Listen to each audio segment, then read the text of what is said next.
ಈ ತಾರೋಡ್ಗೆ ಅಟ್ಯಾಚ್ ಆದಂಗೆ 36 ಕುಂಟೆ ಜಾಗ. ಊರು ಪಕ್ಕತ್ತೆ.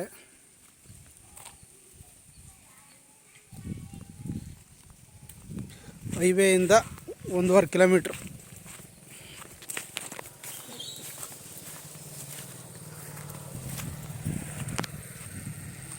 ಖಾನಾಪುರ ಮಳವಳ್ಳಿ ಹೈವೇಯಿಂದ 1.5 ಕಿಲೋಮೀಟ್ರ್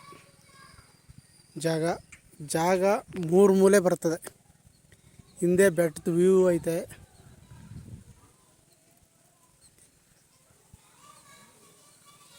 ಜಾಗ ಚೆನ್ನಾಗೈತೆ, ಆದರೆ 3 ಮೂಲೆ ಬರುತ್ತೆ ಜಾಗ. ಹೈವೇಯಿಂದ 1.5 ಕಿಲೋಮೀಟ್ರು.